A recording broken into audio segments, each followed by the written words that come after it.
Alors bonsoir tout le monde, on est en assemblée de consultation à cette heure-ci sur le projet de résolution 18-10-870 intitulé « Adoption du premier projet de résolution PPC moi au 1500 à 1650 rue Émile Bouchard, réalisation d'un projet d'habitation multilocatif sur les lots 6 232 150, 6 231 151, zone H5 1007, qui découle du CCU numéro 1809-232. On n'est pas, c'est pas la séance de consultation qu'on a eue la semaine passée là-bas. C'est vraiment maintenant, on parle de l'urbanisme. Et Madame Chantal Saint-Laurent va nous faire une présentation. Et pour cette partie-là, pour l'Assemblée de consultation, les questions ne devront porter que sur l'Assemblée de consultation. Ensuite de ça, on va entamer nos séances régulières. Madame, c'est à vous. Bonsoir tout le monde. Alors, la modification est pour le plan d'urbanisme. La présentation qui vous a été faite la semaine dernière, c'était plutôt par rapport au projet de construction, projet particulier de construction, de modification et d'occupation d'un immeuble. Madame, vous allez voir, ça va être de toute beauté. Oui, vas-y. Aussitôt que c'est vert là-bas, c'est parce que ça fonctionne. Donc, la présentation qui avait été faite la semaine dernière, c'était vraiment pour le projet particulier de construction. Dans le cas présent, c'est plutôt par rapport au plan d'urbanisme. Le plan d'urbanisme qui a été modifié au niveau de l'aire d'affectation, on en a parlé la semaine dernière. Dans le secteur, sur les terrains visés, il y avait l'obligation au plan d'urbanisme d'avoir du commerce au rez-de-chaussée pour tous les bâtiments qui étaient sur Émile Bouchard et sur la rue Elmer-Lac. Donc, il y a une modification qui est faite au plan d'urbanisme pour enlever cette clause-là. Donc, ça peut devenir une option et non une obligation d'avoir du commercial au rez-de-chaussée. Et l'autre élément aussi, c'était des correctifs majeurs, des correctifs au niveau de la nomination des rues. Initialement, lorsque le PPU, le programme particulier d'urbanisme, a été fait, au niveau du plan d'urbanisme, il y avait l'identification de la rue André-Chartrand. Or, ce n'est plus la rue André-Chartrand à cette hauteur-là, c'est la rue Émile Bouchard. Donc, partout dans le document, on parlait de la rue André-Chartrand. On est venu faire les modifications pour bien l'identifier comme étant la rue Émile Bouchard. On va vous montrer principalement les cartes qui ont été modifiées dans le cadre de cette modification-là au plan d'urbanisme. Donc, essentiellement, vous voyez là, par le cercle jaune, c'est l'endroit où, puis je comprends pour vous que ce n'est pas très clair, là, ce que vous voyez à l'écran, mais c'était la rue André-Chartrand. Et on est venu la modifier pour mettre vraiment la rue Émile Bouchard. Donc, c'est vraiment la nomination qui est changée à cet endroit-là. Et on en a profité aussi pour prendre une vue aérienne qui est plus récente au niveau de l'annexe et au niveau de l'identification du secteur.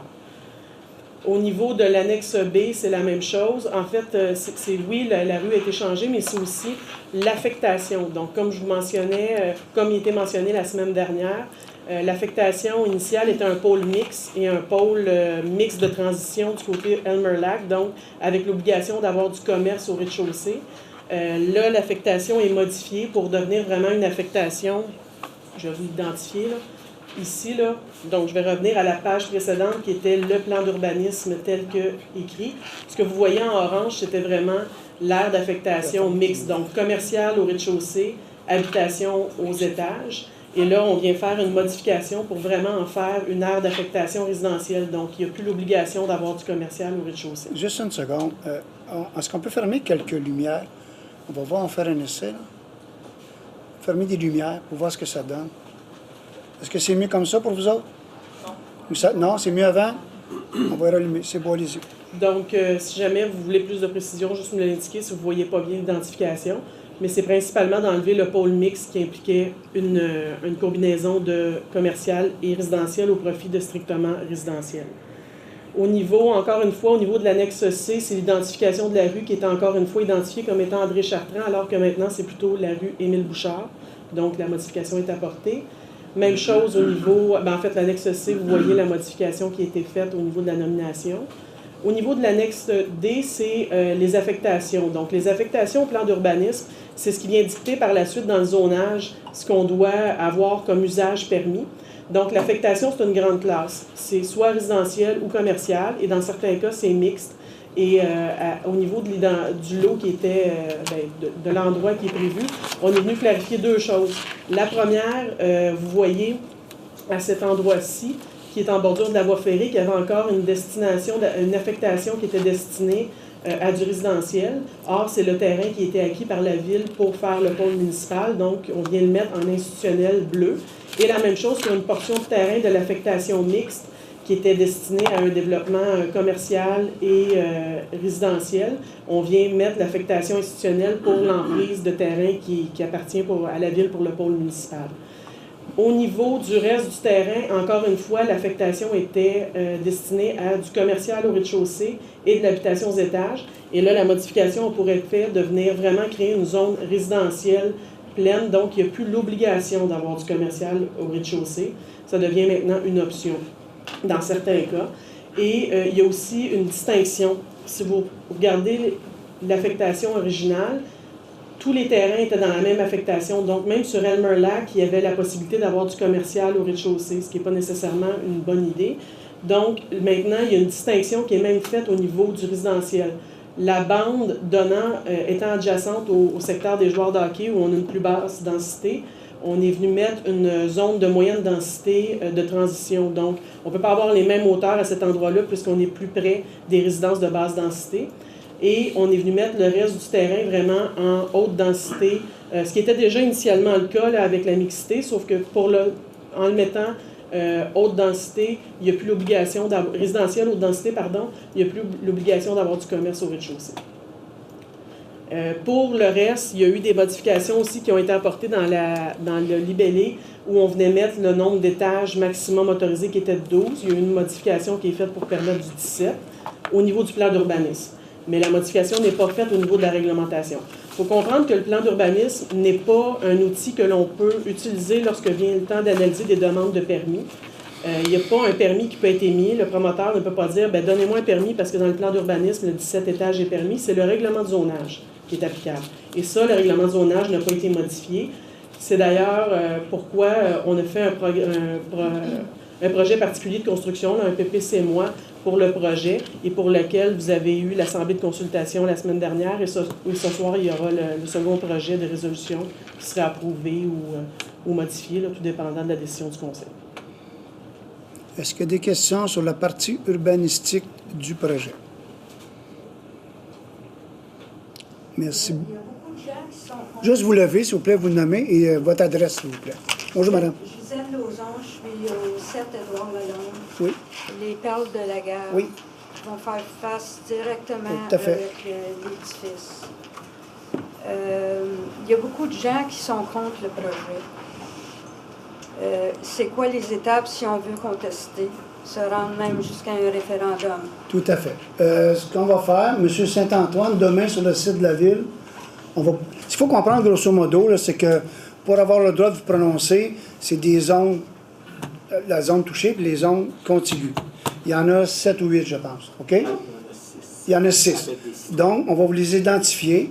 Et à ce moment-là, si les gens arrivent avec 12 signatures, la première étape, avec 12 signatures, ces zones-là vont être considérées. Et ensuite, ça enclenche un processus. On vient de l'avoir pour la maison de la famille, on l'a eu pour différentes choses. Ensuite, ça enclenche un processus technique.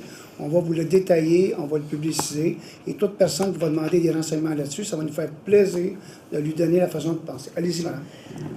Juste pour répondre à votre question, ce qu'on vient de faire comme présentation, c'est la modification du plan d'urbanisme. Ce n'est pas par rapport au projet pour lequel vous avez eu la présentation la semaine dernière et pour lequel plus tard le Conseil va se prononcer par rapport à la seconde résolution qu'il va soit approuver ou modifier. Là, je ne connais pas encore la décision du Conseil. Mais ce que je viens de faire comme présentation, ce n'est que le plan d'urbanisme. Ce n'est pas rattaché au projet. Donc, ce que vous avez vu, c'est le plan d'urbanisme. Tout à l'heure, ce sera par rapport au projet particulier de construction. Mais quand même, pour répondre à votre question, oui, les gens vont pouvoir s'opposer. On va être très clair là-dessus, on n'a rien à cacher. On va identifier les zones. Je répète, s'il y a 12 signatures par zone, ces zones-là sont considérées lors du scrutin. Donc, s'il y a des gens qui veulent s'opposer, quoi que ce soit, le processus s'enclenche dès qu'on va avoir les signatures pour indiquer quelles zones sont intéressées à se prononcer sur le projet. Mais ça, je répète, M. Saint-Antoine, on l'a sur notre site. Et de toute façon, vous pouvez toujours communiquer à la ville ici, à Maître Saint-Antoine. Son numéro est 3371 comme les autres. Là. Et on va pouvoir vous identifier et surtout vous dire quelle zone et qui ça touche précisément. Parce qu'il y a des lignes, vous allez voir, c'est un petit peu pas compliqué, mais il y a des lignes à déterminer. Et pour s'assurer que toutes les zones veulent embarquer, parce que des fois, des gens qui peuvent penser qu'ils sont dans une zone, ils sont dans l'autre. Fait que cette zone-là est déjà enregistrée, vous n'avez pas à signer, là, elle va être déjà enregistrée. Ça marche? On va mettre ça clair pour tout le monde. S'il y a quoi que ce soit, vous ne gênez pas. Vous parlez à votre conseiller municipal, mais surtout, techniquement, ou parler à Maître Saint-Antoine là-dessus. Merci. Merci beaucoup tout le monde. Oui? Juste de confirmer quand même pour tous les gens. Là. Oui, je peux peut-être juste clarifier une chose, malgré le fait que là, c'était vraiment le plan d'urbanisme, mais on peut parler du PPC-moi si vous le souhaitez. La seule chose qui est importante de comprendre, puis je pense qu'on l'a mentionné à maintes reprises lors de la dernière présentation, il y a deux options. Il y a l'option du 4-12 étages avec du commercial au rez-de-chaussée pour lequel c'est conforme à la réglementation. Et ça, malgré toute la procédure à laquelle vous pourrez, la processus référendaire et tout ça, la tenue d'un registre, ça, il n'y a pas d'opposition possible parce que la réglementation actuelle est en place et il est possible d'avoir des permis pour ça. Donc, on ne peut pas s'opposer à ce scénario-là. La Ville avait fait une proposition avec le promoteur pour atténuer l'impact dans le secteur de faire une gradation des hauteurs, ce qui impliquait que l'un des bâtiments avait 17 étages du côté Émile-Bouchard et l'autre avait 15 étages. Et là, plus on s'en allait vers la rue Elmerlac, on arrive avec une baisse de densité, une baisse d'auteur, qui amène 6 étages. Ça, c'est ce à quoi vous pouvez vous opposer, c'est le fait d'avoir une portion de bâtiment qui a 17 étages plutôt que 12. Et il y a les autres éléments aussi, là, les marges de recul et tout ça. Mais vous ne pouvez pas vous opposer aux 4-12 étages avec les commerces au rez-de-chaussée. Je veux juste que ce soit clair pour vous, pour pas qu'il y ait d'ambiguïté, puis que vous pensiez qu'il est possible de s'opposer à la réalisation du projet. Il va quand même avoir un projet, il faut juste décider de la façon dont il sera fait au niveau de sa forme. Est-ce que c'est clair ou... Oui, madame. Juste vous nommer, s'il vous plaît. Stéphanie Lemaguerès. Bonjour. Rue Claude Provost. Je voudrais savoir quand est rentré en vigueur le zonage permettant des hauteurs de 12 étages. Oui, je pourrais vous vérifier davantage pour ne pas vous induire en erreur ce soir, mais c'est lorsqu'il y a eu le PPU, il y a eu la rédaction du PPU, puis la concordance au PEMAD et au schéma d'aménagement modifié. À ma connaissance, c'est 2013 ou 2016, mais je vais vous répondre plus précisément. Juste me laisser vos coordonnées pour que je puisse vous répondre avec précision. Allez-y. Est-ce que le règlement sur les projets particuliers de construction, de modification ou d'occupation d'un immeuble portant numéro 1740, je m'adresse à vous, est signé par toutes les parties sur le site Internet, il est non signé? Les questions viennent à moi. Pour Monsieur le greffier. Non, mais Les questions dirigées à moi, puis je vais lui dire. Ah oui, excusez-moi. Allez-y. Non, il n'y a rien là. Je voulais savoir si le règlement sur les projets particuliers de construction, ce qui fait état, je pense, de la présentation de ce soir, est signé par toutes les parties. Parce que sur le site Internet, il n'est pas signé. Qu'est-ce que vous voulez dire signé par toutes les parties? Il n'est pas signé. La publication, elle est blanche. Elle n'est pas signée ni par vous, ni par le greffier. Sur le site Internet, les signatures n'apparaissent pas. C'est signé. Juste vous lever et répondre directement, s'il vous plaît. Alors, sur le site Internet, tous les règlements, plusieurs règlements ne sont pas signés. Dans le livre des registres, si vous voulez une copie, je peux vous en envoyer une demain, c'est signé. Merci. Merci beaucoup. Donc, on va procéder maintenant. Pour ce point-là, c'est terminé. On va faire la séance extraordinaire. Juste le temps. Oui, allez-y. Juste le temps que monsieur... on prend position, puis on y va. OK. Merci, Chantal. Merci beaucoup. Quand vous serez prêt, Maître Saint-Antoine? Oui. OK. Il est 13.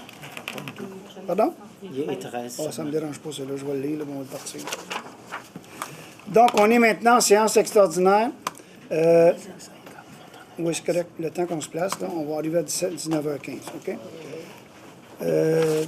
La séance extraordinaire comprend un point à l'ordre du jour. C'est notre adoption du programme triennal d'immobilisation 2019-2020-2021.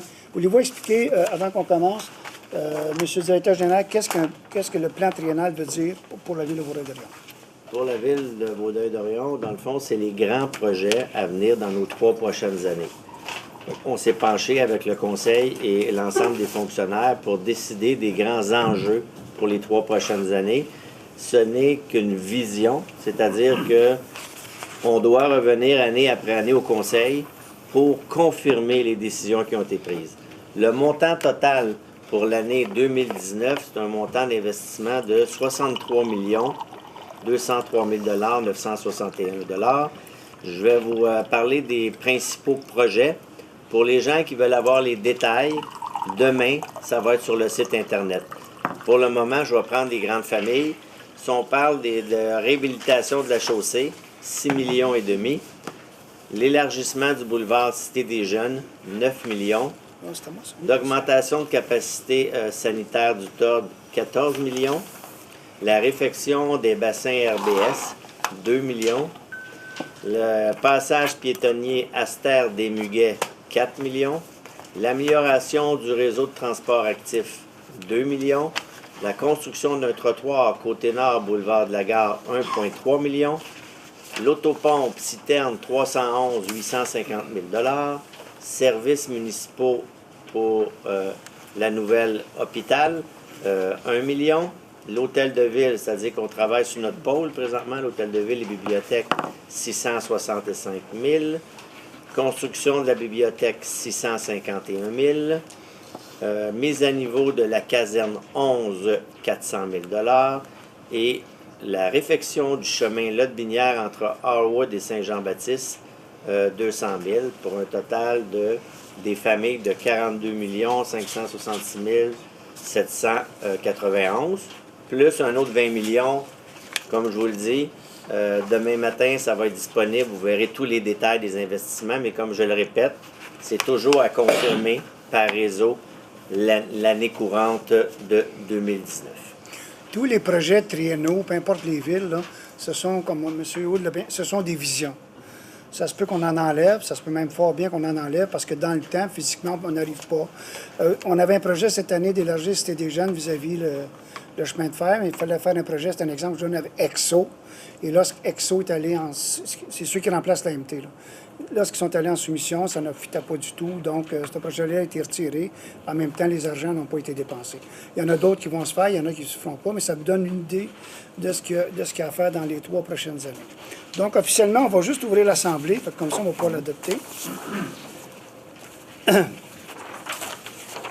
Est-ce que j'ai quelqu'un qui me propose l'adoption de l'ordre du jour, s'il vous plaît?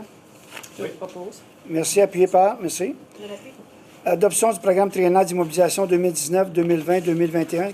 Est-ce que quelqu'un peut m'en faire la lecture? Bien, juste le programme. C'est beau? Oui, je peux. Vas-y, Paul. Monsieur Dumoulin. Je vais proposer que le programme de dépenses d'immobilisation pour les années 2019, 2020, 2021, totalisant un montant de l'ordre de 155 144 951, réparti comme suit. Alors, pour 2019, comme disait M. Houd, 63 203 000, 2020, 45 101 000, 2021, 47 339 000. Et je le propose. Merci. Appuyé par. Je l'appuie. Merci. Période de questions pour ce point-là uniquement. Est-ce qu'il y a des gens qui veulent poser des questions sur ce point-là, sur le programme triennal d'investissement de la Ville? Merci beaucoup. M. Séguin, vous levez. M. Dumoulin? Merci.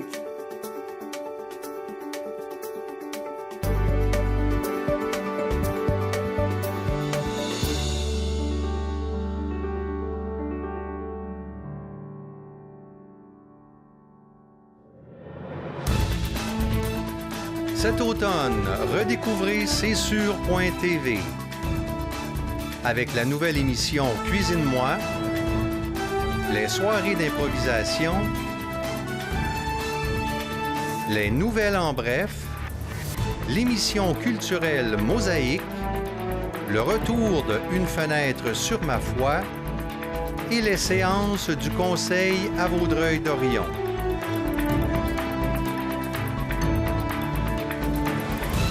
C'est sûr.tv, la télé régionale de Vaudreuil-Soulanges.